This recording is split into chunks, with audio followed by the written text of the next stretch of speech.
कहानी है 1930 के दशक की। उस समय की जब बॉम्बे की सड़कों पर भीड़ तो बहुत होती थी, लेकिन न्याय बहुत कम दिखाई देता था। वो दौर जब गरीब आदमी की आवाज अदालत तक पहुंचने से पहले ही दबा दी जाती थी और कानून किताबों में तो सबको बराबर बताता था, लेकिन असल जिंदगी में अमीर और ताकतवर लोगों के साथ खड़ा नजर आता था। उसी समय इस शहर में एक ऐसा मामला सामने आया जिसने पूरे शहर को हिला दिया। एक बड़े अमीर व्यापारी की हत्या हो गई और कुछ ही दिनों में पुलिस ने एक गरीब आदमी को पकड़ लिया। उसका नाम किसी को याद नहीं था, क्योंकि वो कोई बड़ा इंसान नहीं था। उसके पास न पैसा था, न पहचान, और न ही कोई ऐसा था जो उसके लिए खड़ा हो सके। लोग उसे देखते ही कह देते थे कि यही कातिल है, क्योंकि उसके पास अपनी बेगुनाही साबित करने का कोई तरीका नहीं था। पुलिस ने कहा कि उनके पास पक्का सबूत है, और वो सबूत था एक गवाह की गवाही। लेकिन इस केस की सबसे अजीब और डरावनी बात यह थी कि वो गवाह अब इस दुनिया में नहीं था। हाँ, जिस इंसान की गवाही पर पूरा केस टिका हुआ था वो मर चुका था। फिर भी उसकी लिखित गवाही अदालत में रखी गई और उसी के आधार पर केस आगे बढ़ाया गया। जिस दिन कोर्ट में सुनवाई शुरू हुई उस दिन माहौल बहुत भारी था। लोग दूर दूर से इस केस को देखने आए थे, क्योंकि सबको लग रहा था कि आज एक बड़े कातिल को सजा मिलने वाली है। जज अपनी कुर्सी पर बैठे थे, सामने वकील खड़े थे और बीच में कटघरे में वो गरीब आदमी खड़ा था। उसके चेहरे पर थकान साफ दिख रही थी। उसकी आंखें लाल थीं, जैसे कई रातों से उसने नींद नहीं ली हो। लेकिन सबसे ज्यादा दर्द उसकी आंखों में था। वो बार बार इधर उधर देखता, जैसे किसी से मदद की उम्मीद कर रहा हो, लेकिन वहां कोई नहीं था। अदालत में जब गवाह की गवाही पढ़ी गई तो हर कोई चुप हो गया। उस गवाही में साफ लिखा था कि उसी गरीब आदमी ने व्यापारी की हत्या की थी। हर शब्द उसके खिलाफ जा रहा था, और सबसे बड़ी बात यह थी कि उस गवाही को झूठा साबित करने वाला कोई नहीं था, क्योंकि गवाह खुद अब जिंदा नहीं था। जज ने गंभीर आवाज में कहा कि अदालत के सामने जो सबूत हैं वो आरोपी को दोषी साबित करते हैं। ये सुनते ही उस आदमी के पैरों तले जमीन खिसक गई। उसने कांपती हुई आवाज में कहा कि उसने कुछ नहीं किया है, वो निर्दोष है। लेकिन उसकी आवाज इतनी कमजोर थी कि वो कोर्ट की दीवारों से टकराकर वापस आ गई। किसी ने उसकी बात पर ध्यान नहीं दिया। उसके वकील ने भी धीरे धीरे हार मान ली, क्योंकि उसके पास बचाव के लिए कुछ बचा ही नहीं था। आखिर वो एक मरे हुए गवाह की गवाही को कैसे गलत साबित करता? कोर्ट में बैठे लोग धीरे धीरे सिर हिलाने लगे, जैसे फैसला पहले ही हो चुका हो। कुछ लोग उस आदमी को घूर रहे थे और कुछ लोग आपस में बात कर रहे थे कि ऐसे लोगों को तो सख्त से सख्त सजा मिलनी चाहिए। जज ने हथौड़ा उठाया और पूरे कोर्ट में सन्नाटा छा गया। सबकी सांसें थम गईं और फिर जज ने फैसला सुनाया कि आरोपी को मौत की सजा दी जाती है, उसे फांसी दी जाएगी। ये शब्द सुनते ही उस आदमी की दुनिया जैसे खत्म हो गई। उसकी आंखों के सामने अंधेरा छा गया। उसका शरीर कांपने लगा और वो वहीं कटघरे में गिर पड़ा। उसके दिमाग में सिर्फ एक ही बात घूम रही थी कि जब उसने कुछ किया ही नहीं तो उसे क्यों मारा जा रहा है। लेकिन इस सवाल का जवाब वहां किसी के पास नहीं था। पुलिस वाले उसे पकड़कर बाहर ले गए और कोर्ट की कार्यवाही खत्म हो गई। लोग धीरे धीरे उठकर जाने लगे, जैसे उन्होंने कोई तमाशा देखा हो और अब वो खत्म हो चुका हो। लेकिन उस आदमी की जिंदगी का सबसे डरावना हिस्सा अब शुरू हुआ था। उसे जेल ले जाया गया, जहां हर दीवार उसे उसकी मौत की याद दिला रही थी। हर दिन उसे उस दिन के करीब ले जा रहा था जब उसके गले में फंदा डाला जाएगा। रात को उसे नींद नहीं आती थी। वो बार बार उठकर बैठ जाता और अपने आप से कहता कि उसने कुछ नहीं किया है। लेकिन अब उसकी आवाज में पहले जैसी ताकत नहीं बची थी। धीरे धीरे उसकी उम्मीद खत्म हो रही थी। जेल के अंदर उसे दूसरे कैदियों की आवाजें सुनाई देती थीं, लेकिन उसे ऐसा लगता था जैसे वो दुनिया से कट चुका है। कुछ दिनों बाद उसे बताया गया कि उसकी फांसी की तारीख तय हो गई है। अब उसके पास बहुत कम समय बचा था। ये सुनकर वो पूरी तरह टूट गया। उसकी आंखों से आंसू रुक ही नहीं रहे थे। लेकिन इन सब के बीच एक सच अभी भी छुपा हुआ था। वो गवाह जिसकी गवाही पर पूरा केस टिका था, उसकी मौत पर कई सवाल थे। उसकी मौत अचानक हुई थी और उसके बाद केस बहुत जल्दी आगे बढ़ा दिया गया था। लेकिन इन बातों को किसी ने गंभीरता से नहीं लिया, क्योंकि सबको जल्दी थी इस केस को खत्म करने की, और इसी जल्दबाजी में शायद सच कहीं दब गया था।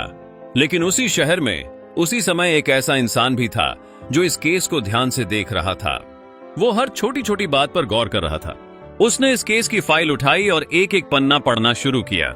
जितना वो पढ़ता गया उतना ही उसके चेहरे पर गंभीरता बढ़ती गई, क्योंकि उसे इस केस में कुछ गड़बड़ नजर आ रही थी। एक छोटी सी गलती जो बाकी सबकी नजरों से छूट गई थी, लेकिन उसके लिए वही सबसे बड़ा सवाल बन गई थी। और वो इंसान थे डॉक्टर भीमराव अंबेडकर। उन्होंने धीरे से फाइल बंद की और गहरी सोच में डूब गए। फिर उन्होंने शांत आवाज में कहा कि ये मामला जितना दिख रहा है उतना आसान नहीं है। इसमें कुछ ऐसा छुपा है जो अभी तक किसी के सामने नहीं आया है, और अगर सच को अभी नहीं खोजा गया तो एक निर्दोष इंसान की जान चली जाएगी। और उसी पल उन्होंने फैसला कर लिया कि वो इस केस की सच्चाई बाहर लाकर रहेंगे, क्योंकि उनके लिए ये सिर्फ एक केस नहीं था बल्कि न्याय और अन्याय के बीच की लड़ाई थी। अंबेडकर जी ने जैसे ही उस केस की फाइल बंद की, उनके चेहरे पर साफ दिख रहा था कि ये मामला जितना सीधा दिख रहा है उतना है नहीं। उन्होंने तुरंत फैसला किया कि वो इस केस की सच्चाई खुद निकालेंगे, क्योंकि उन्हें यकीन हो चुका था कि कहीं न कहीं बहुत बड़ी गलती हुई है। उसी शाम वो सीधे उस जगह पहुंचे जहां उस अमीर व्यापारी की हत्या हुई थी। वहां अब सब कुछ शांत था, लेकिन जमीन और दीवारें जैसे अभी भी उस दिन की कहानी सुना रही थीं। उन्होंने हर कोने को ध्यान से देखा, हर छोटी चीज पर गौर किया। फिर उन्होंने आसपास के लोगों से बात करनी शुरू की, लेकिन हैरानी की बात यह थी कि कोई भी खुलकर कुछ बताने को तैयार नहीं था। लोग डर रहे थे, कुछ लोग नजरें चुरा रहे थे, और कुछ लोग बस इतना कह रहे थे कि पुलिस ने जो कहा वही सच है। ये देखकर अंबेडकर जी को और ज्यादा शक होने लगा। फिर उन्होंने उस गवाह के बारे में जानकारी निकालनी शुरू की, जिसकी गवाही पर पूरा केस टिका हुआ था। उन्हें पता चला कि वो गवाह एक साधारण आदमी था जो अचानक इस केस में सामने आया और फिर अचानक उसकी मौत हो गई। ये बात उन्हें बिल्कुल भी सामान्य नहीं लगी। उन्होंने तुरंत उस गवाह के घर जाने का फैसला किया। जब वो वहां पहुंचे तो घर के बाहर अजीब सा सन्नाटा था। दरवाजा आधा खुला था और अंदर अंधेरा छाया हुआ था। उन्होंने धीरे से अंदर कदम रखा। घर के अंदर सब कुछ बिखरा हुआ था, जैसे किसी ने जल्दबाजी में सब छोड़ दिया हो। वहां एक बूढ़ी औरत बैठी थी जिसकी आंखों में डर साफ दिखाई दे रहा था। अंबेडकर जी ने उससे धीरे से पूछा कि उस गवाह की मौत कैसे हुई। पहले तो वो औरत कुछ नहीं बोली, लेकिन जब अंबेडकर जी ने उसे भरोसा दिलाया तो उसकी आंखों से आंसू निकल आए और उसने कहा कि उसे खुद भी नहीं पता कि उसके बेटे की मौत कैसे हुई। वो बिल्कुल ठीक था, लेकिन अचानक एक दिन उसे अस्पताल ले जाया गया और फिर कहा गया कि वो मर गया। ये सुनकर अंबेडकर जी के शक को और बल मिला। उन्होंने उस औरत से पूछा कि क्या उसने अपने बेटे की लाश देखी थी, और उस सवाल पर वो औरत चुप हो गई। उसकी खामोशी ही बहुत कुछ बता रही थी। अंबेडकर जी ने तुरंत अस्पताल जाने का फैसला किया। वहां जाकर उन्होंने रिकॉर्ड चेक किए, लेकिन जो उन्होंने देखा वो और भी चौंकाने वाला था। उस गवाह की मौत का रिकॉर्ड बहुत जल्दी जल्दी में बनाया गया था। पोस्टमार्टम रिपोर्ट अधूरी थी और कई जरूरी जानकारी उसमें गायब थी। ऐसा लग रहा था जैसे किसी ने जानबूझकर सब कुछ छुपाने की कोशिश की हो। अब ये साफ हो गया था कि इस केस में कुछ बहुत बड़ा छुपा हुआ है, लेकिन सवाल ये था कि आखिर सच क्या है और कौन है जो इसे छुपा रहा है। इसी बीच अंबेडकर जी को एक और बात पता चली जिसने उन्हें और ज्यादा सोचने पर मजबूर कर दिया। जिस दिन गवाह की मौत बताई गई थी उसी दिन किसी ने उसे शहर के बाहर देखा था। ये सुनते ही अंबेडकर जी चौंक गए। अगर ये बात सच थी तो इसका मतलब साफ था कि गवाह मरा ही नहीं था, बल्कि उसे कहीं छुपाया गया था। लेकिन क्यों, किसने और किस मकसद से? ये सवाल अब और भी गहरे हो गए थे। अंबेडकर जी ने तुरंत उस आदमी को ढूंढने की कोशिश शुरू कर दी जिसने उसे शहर के बाहर देखा था। काफी खोजबीन के बाद उन्हें वो आदमी मिल गया। पहले तो वो बहुत डरा हुआ था और कुछ भी बताने से मना कर रहा था, लेकिन जब अंबेडकर जी ने उसे भरोसा दिलाया कि सच सामने आना बहुत जरूरी है, तो उसने धीरे धीरे सब कुछ बताना शुरू किया। उसने कहा कि उसने सच में उस गवाह को जिंदा देखा था और वो अकेला नहीं था, बल्कि उसके साथ कुछ ताकतवर लोग भी थे। ये सुनते ही अंबेडकर जी को समझ आ गया कि ये सिर्फ एक साधारण केस नहीं है, बल्कि इसके पीछे एक बड़ी साजिश है। अब उन्हें यकीन हो चुका था कि उस गरीब आदमी को जानबूझकर फंसाया गया है और असली गुनहगार कोई और है। लेकिन सबसे बड़ा सवाल अभी भी यही था कि गवाह कहां है और उसे क्यों छुपाया गया है। समय बहुत कम था क्योंकि फांसी की तारीख नजदीक आ रही थी। हर गुजरता हुआ दिन उस निर्दोष आदमी को मौत के और करीब ले जा रहा था। लेकिन अंबेडकर जी हार मानने वालों में से नहीं थे। उन्होंने ठान लिया था कि चाहे कुछ भी हो जाए वो सच को सामने लाकर रहेंगे। उन्होंने अपने सारे सबूत इकट्ठा करने शुरू कर दिए, हर छोटी बड़ी जानकारी को जोड़ना शुरू किया और धीरे धीरे एक ऐसी तस्वीर सामने आने लगी जो बेहद डरावनी थी। ये साफ हो गया था कि गवाह की मौत एक झूठ थी और उसे जानबूझकर छुपाया गया था ताकि उसकी झूठी गवाही के आधार पर एक निर्दोष को सजा दी जा सके। अब बस एक ही काम बाकी था, उस गवाह को ढूंढना और उसे कोर्ट में लाना, क्योंकि वही एक चीज थी जो इस पूरे केस को पलट सकती थी। और तभी अंबेडकर जी ने गहरी सांस ली और कहा, अब सच को छुपाना नामुमकिन है। अगली सुनवाई में सब कुछ सामने आ जाएगा।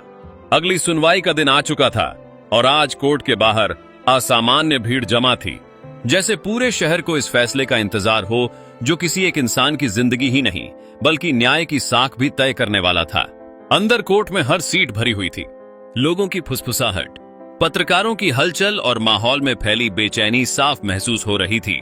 कटघरे में वही गरीब आदमी खड़ा था जिसकी आंखों में अब डर के साथ एक हल्की सी उम्मीद भी दिखाई दे रही थी, क्योंकि उसे बताया गया था कि आज कुछ नया होने वाला है, लेकिन वो खुद भी नहीं जानता था कि क्या। तभी जज अपनी कुर्सी पर बैठे और कार्यवाही शुरू हुई। जज ने सख्त आवाज में कहा कि पिछली सुनवाई में दिए गए फैसले के आधार पर आज अंतिम आदेश सुनाया जाएगा। पूरा कोर्ट एकदम शांत हो गया। हर किसी की नजर कटघरे में खड़े उस आदमी पर थी। तभी अचानक कोर्ट के दरवाजे तेज आवाज के साथ खुले। सबकी नजर उधर गई और अंदर आते हुए दिखाई दिए डॉक्टर भीमराव अंबेडकर। उनके चेहरे पर आत्मविश्वास था और आंखों में एक अजीब सी चमक, जैसे उन्हें पता हो कि आज क्या होने वाला है। वो सीधे जज के सामने जाकर खड़े हो गए और शांत लेकिन मजबूत आवाज में बोले कि इस केस में अभी फैसला सुनाना जल्दबाजी होगी, क्योंकि उनके पास कुछ ऐसे सबूत हैं जो पूरे मामले को बदल सकते हैं। कोर्ट में हलचल मच गई। जज ने थोड़ी नाराजगी के साथ पूछा कि अब क्या नया रह गया है जब सब कुछ पहले ही साफ हो चुका है। इस पर अंबेडकर जी ने धीरे से कहा कि जो साफ दिख रहा है वही सच नहीं होता, असली सच अभी सामने आना बाकी है। ये सुनकर कोर्ट में बैठे लोग एक दूसरे की तरफ देखने लगे। माहौल और भी ज्यादा भारी हो गया। अंबेडकर जी ने अपनी फाइल खोली और एक एक करके सबूत सामने रखने लगे। उन्होंने बताया कि जिस गवाह की गवाही पर यह पूरा केस टिका है, उसकी मौत असली नहीं बल्कि नकली थी। ये सुनते ही कोर्ट में सन्नाटा छा गया। जज ने हैरानी से पूछा कि क्या वो ये कहना चाहते हैं कि गवाह जिंदा है? अंबेडकर जी ने बिना किसी हिचकिचाहट के कहा, जी हां, वो जिंदा है और आज यहीं मौजूद है। ये सुनते ही पूरा कोर्ट जैसे हिल गया। लोग अपनी जगह से उठकर दरवाजे की तरफ देखने लगे। जज भी अपनी कुर्सी से थोड़ा आगे झुक गए। अंबेडकर जी ने इशारा किया और कोर्ट के दरवाजे फिर खुले। धीरे धीरे कदमों की आवाज आई और अंदर आया एक आदमी। उसका चेहरा देखते ही सबकी आंखें फटी की फटी रह गईं। वो वही गवाह था जिसे सब मरा हुआ मान चुके थे। उसका चेहरा डर से भरा हुआ था। उसके हाथ कांप रहे थे और आंखों में पछतावा साफ दिखाई दे रहा था।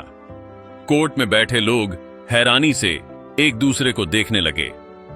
कुछ लोग खड़े हो गए, कुछ के मुंह से अपने आप आवाज निकल गई, ये तो जिंदा है। जज ने तुरंत सख्त आवाज में कहा कि सच क्या है और ये सब कैसे हुआ। गवाह कांपती हुई आवाज में बोला कि उसे पैसे दिए गए थे, उससे झूठी गवाही दिलवाई गई थी और फिर उसकी नकली मौत का नाटक रचकर उसे शहर से बाहर छुपा दिया गया था। ये सुनते ही कोर्ट में जैसे धमाका हो गया। हर कोई स्तब्ध था। अंबेडकर जी ने आगे बढ़कर कहा कि यह पूरा मामला एक साजिश था जिसमें असली अपराधी ने खुद को बचाने के लिए एक निर्दोष को फंसाया और एक झूठे गवाह का इस्तेमाल किया। अगर आज ये सच सामने नहीं आता तो एक बेगुनाह इंसान को फांसी दे दी जाती। कटघरे में खड़ा वो गरीब आदमी ये सब सुनकर रो पड़ा। उसकी आंखों से आंसू रुक ही नहीं रहे थे। जज ने गहरी सांस ली और फिर जोर से हथौड़ा बजाया। पूरा कोर्ट शांत हो गया और फिर उन्होंने फैसला सुनाया कि आरोपी निर्दोष है और उसे तुरंत रिहा किया जाता है। साथ ही इस साजिश में शामिल सभी लोगों को गिरफ्तार करने का आदेश दिया जाता है। ये सुनते ही कोर्ट में जैसे एक राहत की लहर दौड़ गई। वो गरीब आदमी घुटनों के बल बैठ गया और रोते हुए ऊपर देखने लगा। फिर वो उठकर बाबा साहेब के पास गया और उनके पैरों में गिर पड़ा। अंबेडकर जी ने उसे उठाया और शांत आवाज में कहा कि न्याय देर से मिल सकता है, लेकिन अगर सच्चाई के लिए कोई खड़ा हो जाए तो वो कभी हारता नहीं है। उस दिन कोर्ट में सिर्फ एक इंसान की जान नहीं बची थी, बल्कि ये साबित हो गया था कि सच को चाहे कितना भी छुपाने की कोशिश की जाए, वो एक दिन सामने जरूर आता है।